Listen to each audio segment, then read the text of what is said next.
Pessoal, agora mais uma aula sobre as efemérides e nessas eu vou falar um pouco mais sobre os acontecimentos referentes àquilo que nós conhecemos como o período imperial do Brasil, tanto do primeiro reinado, como também do período regencial, como do segundo reinado. Então, como eu já falei na aula anterior, tem algumas efemérides que são mais importantes, com maior probabilidade de aparecer, outras nem tanto, mas mesmo essas que não têm tanta probabilidade, é sempre importante lembrar, elas podem ser um gatilho para questões de determinados assuntos. Então nós temos uma efeméride aqui, que daí você até vai dizer para mim, tá Ferrari, mas essa aí é da mesma data que das aulas anteriores, de 1824. Sim, mas ela pode se encaixar em contextos diferentes, por isso que eu optei por fazer essa separação. Essa primeira efeméride que eu vou falar são os 200 anos da imigração alemã para o Brasil. Considera-se, para efeitos históricos, o início da imigração germânica, né, para o nosso país, o ano de 1824. Inclusive, já saiu nas redes sociais, até mesmo os luteranos, né,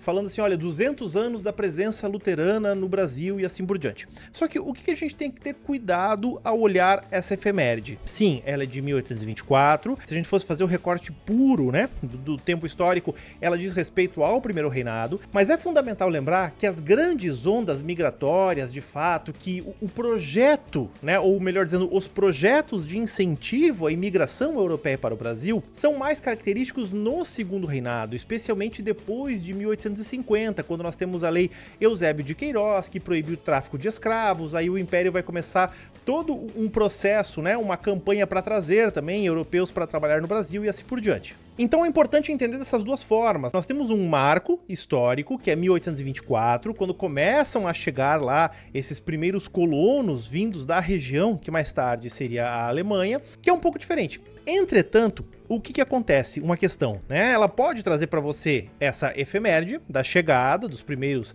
alemães no Brasil, porém pode cobrar de você sobre as ondas migratórias no segundo reinado, tá? Cuidar um pouco com essa diferenciação, porque esses colonos que chegam em 1824 não vêm sob uma ideia de projeto do império, de incentivo e assim por diante. Não é isso, mas marcam efetivamente as primeiras vindas migratórias, aí especificamente falando para a região do Rio Grande do Sul. Um outro detalhe importante, vocês já viram eu falando isso na primeira aula e agora também, colonos germânicos, porque a Alemanha, enquanto país, ela ainda não existia. A gente tem que lembrar que a unificação alemã, ela é de 1870. Então, antes de 1870, aquilo que vai ser, né, mais tarde a Alemanha, era dividida em outros reinos. Então, por exemplo, você tem o reino da Prússia, o reino da Bavária, o reino da Boemia, né? São quase mais de 30 pequenos reinos que mais tarde vão se unificar e formar a Alemanha, obviamente. Só que esse nível de detalhe eu não vejo caindo na prova de vocês. Acho difícil, mas tá aí, tá dito.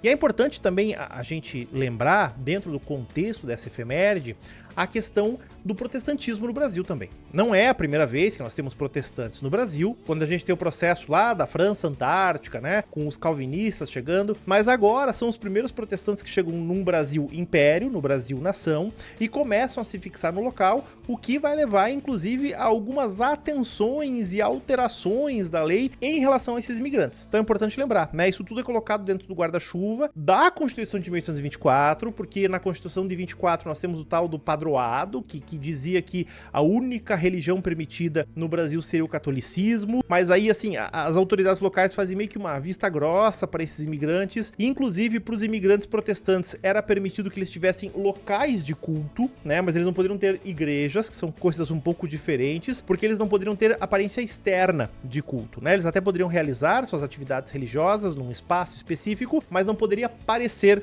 igreja. Tanto que quando a gente vem para o sul do Brasil, é muito comum que nós tenhamos algumas igrejas luteranas, né, mais antigas, que elas são construídas, por exemplo, em 1860, 1870, mas a Torre do Sino, o que caracterizaria uma igreja, só vem em 1889, depois da proclamação da República. Mas então cuidar com esse processo da imigração e perceber que essa efeméride, como gancho, pode trazer questões sobre a imigração durante o processo do Império, que daí, novamente, importante lembrar, como grande fenômeno mesmo, até mesmo como projeto brasileiro, isso é no segundo reinado, a partir de 1850 e assim por diante. Outra efeméride que pode aparecer ainda para vocês também, que quero que vocês prestem atenção, é o tal do Ato Adicional de 1834. Então esse ato adicional, ele ocorre durante o período regencial. O período regencial é aquele de 1831 até 1840 e o ato é de 1834. Qual é a função desse ato e por que ele surge, por que ele ocorre? Vamos pensar o seguinte, quando nós temos o período regencial, o Brasil ele está sem a figura de um imperador, né? Nós não temos essa figura central. O Dom Pedro I ele volta para Portugal em 1831 e deixa aqui o Dom Pedro II, que como vocês bem sabem, tinha 5, 6 anos na época, não pôde assumir o trono.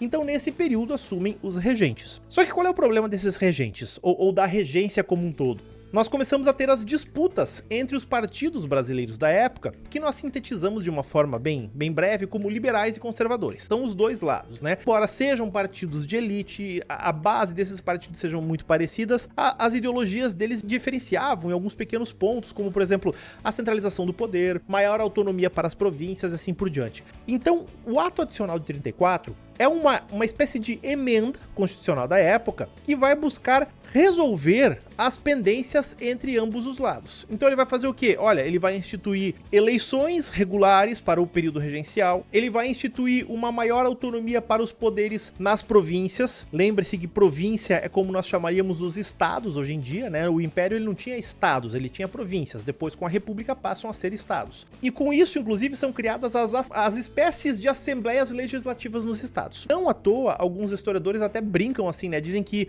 o Brasil Império, durante a regência, ele vai ser muito mais republicano do que imperial, porque você tem a autonomia das províncias, você tem eleições dentro dos limites, né, da Constituição, claro, as eleições censitárias, por renda, aquela coisa toda, mas tem um caráter, às vezes, que lembra uma república, mas a nossa Constituição, ela é imperial, porque nós temos um imperador durante o período regencial, só porque o imperador é menor de idade e não pode assumir. Então ele ganha essas características, mas é uma forma que liberais e conservadores vão encontrar para atenuar as suas diferenças e essas disputas por poder, que no caso não vai, assim, ter muito efeito, porque eles vão continuar brigando entre si. Depois vai vir o famoso pacto das elites, que vai fazer o golpe da maioridade, que vai colocar Dom Pedro no trono com 14 anos, aquela coisa toda. Outros dois pontos são sempre lembrados também em relação ao ato adicional, que é a criação da Guarda Nacional, ou seja, as elites locais, os grandes fazendeiros, eles eram responsáveis por ter homens armados para fazer a segurança e manter a ordem das províncias.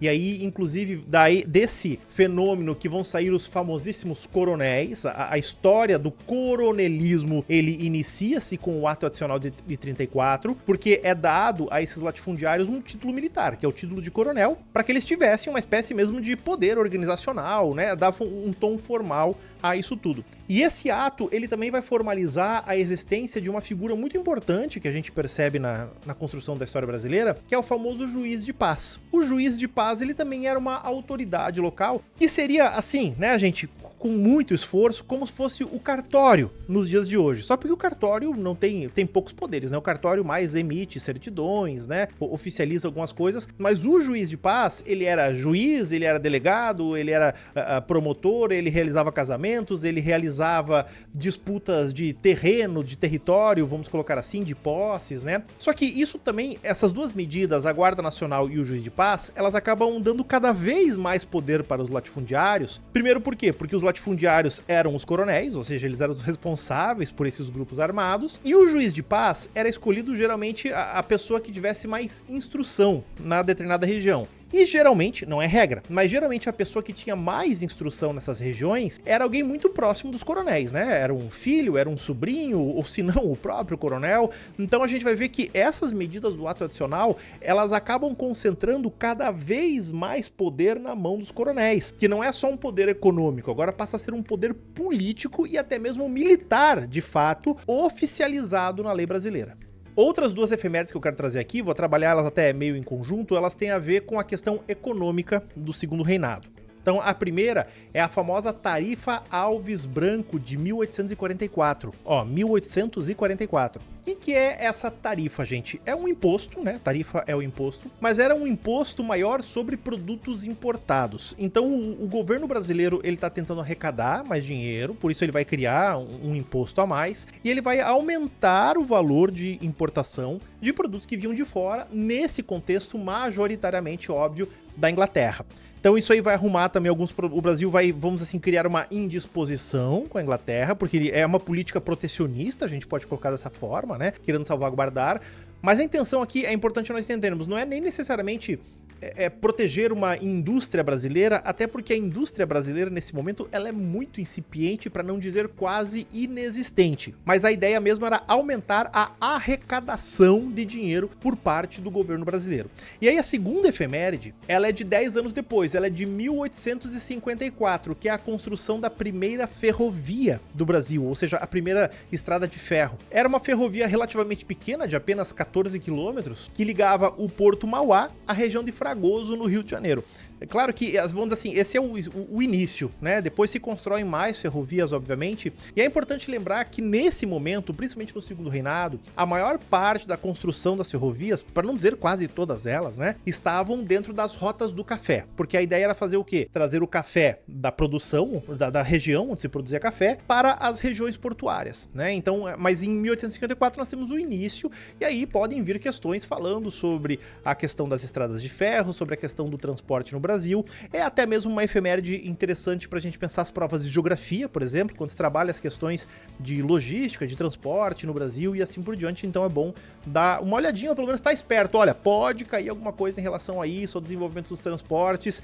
E lembrando sempre, né, a partir desse gancho eles podem chegar até no JK, em toda a discussão sobre a construção de ferrovias, de estradas no Brasil e assim por diante. Agora, nessa aula, uma efeméride que pode bombar são os 160 anos do início da Guerra do Paraguai, que começou em 1864. Então aí é importante prestar atenção, porque a Guerra do Paraguai é um acontecimento que vai mudar os rumos brasileiros, é uma das principais causas, vai levar ao próprio declínio do Segundo Reinado. Então, em relação à Guerra do Paraguai, o que eu recomendo vocês darem uma boa olhada? Especialmente em relação às consequências do conflito. Acho muito difícil que uma prova pergunte para vocês, por exemplo, sobre batalhas, né, sobre avanços ou o que quer que seja. A maior parte das vezes que aparece Guerra do Paraguai nas provas tem a ver com as consequências, especialmente quais? A questão da reabilitação do Exército Brasileiro, porque desde 34, quando foi criado lá o contexto das guardas nacionais, o Exército Brasileiro ele passa a ser deixado de lado. Porque a função do Exército, no primeiro momento, era fazer o quê? Manter a ordem interna do país, com a criação das guardas nacionais, que seria assim, como se fosse hoje a polícia, entre aspas, né? O Exército, ele passa a ficar em segundo plano, né? Ele deixa de receber investimentos, o número de homens do exército é bastante diminuído. Só que daí 30 anos depois, em 64, estoura a guerra. Então o exército vai precisar ser rearticulado às pressas, reequipado, reaparelhado. Com isso, o Brasil vai ter que correr, fazer empréstimos, pedir ajuda para Inglaterra, aquela coisa toda, né? E ainda por cima, o exército sai como o grande vencedor, né? O Brasil vai lá, junto com a Argentina e com o Uruguai, vence o Paraguai, e os militares brasileiros, os oficiais, né, que participaram da guerra, eles voltam para o Brasil como os heróis da carne seca, né? Eles voltam assim, os reis da cocada preta, e voltam com muita influência, né? Então isso vai levar, inclusive, ao surgimento de alguns movimentos dentro do exército que contestam o próprio império, porque na visão deles o que aconteceu? O império esqueceu da gente, o império deixou a gente de lado, e agora que precisou, né? Aquela coisinha assim meio de magoada, né? Agora que precisou, pronto, agora não querem mais saber da gente. Então vai levar a isso, e daí dentro do exército brasileiro começam a crescer dois movimentos muito importantes para nós entendermos o fim do reinado. Que são quais? A aproximação do republicanismo, porque vale lembrar que os militares brasileiros lutaram ao lado de argentinos e uruguaios que eram repúblicas militarizadas, e a própria questão também do abolicionismo, né? O exército brasileiro nesse momento, dentro do contexto do Segundo Reinado, se reveste de ideais bastante progressistas na época. E esses ideais progressistas e modernizantes do exército brasileiro, a gente vai perceber onde? A gente vai perceber na derrubada do Império, a gente vai perceber no positivismo da República da Espada, e de uma certa forma nós vamos perceber ele ainda lá na era Vargas e assim por diante, claro que já num médio e longo prazo, se a gente for observar depois. Mas então a Guerra do Paraguai, ela é muito importante nisso, sem contar toda a questão ligada aos voluntários da pátria, aos negros que foram meio que, assim, levados não à força, mas sem muita escolha para o campo de batalha. E aí quando retornam, né, da guerra, o Brasil como vitorioso vem com muitos negros libertos, porque isso foi dado aos negros a escolha. Olha, vocês podem ir pra guerra, se vocês sobreviverem, vocês são livres, né? Então tem todos esses impactos que, quando a gente pega lá o fim do Segundo Reinado, estão diretamente ligados ao processo da Guerra do Paraguai. E por último, para fechar esse bloco, mas não menos importante, uma efeméride que ela pode parecer bastante regionalizada, mas pode aparecer em algumas provas novamente, como gancho. Em 1884, nós temos o primeiro estado brasileiro a abolir a escravidão, que é o Ceará, na cidade de Redenção, inclusive, que ganha esse nome por conta desse processo de libertação dos escravos. Então a gente vai ver que quando a gente pega 1884, a libertação dos escravos no Ceará, o que a gente subentende? A gente subentende que um movimento abolicionista já está sendo muito bem articulado a nível nacional, né? E aí começam as libertações em algumas províncias. Primeiro o Ceará, logo depois, se não me engano, posso estar errado que agora de cabeça, vem o Rio Grande do Norte, depois o Rio Grande do Sul também liberta. Mas é o processo do abolicionismo que, nas últimas décadas, veio alcançando as camadas médias e urbanas do Brasil Império. Porque antes, quando a gente pensava em abolicionismo, em resistência, geralmente estava muito restrito aos negros como um todo.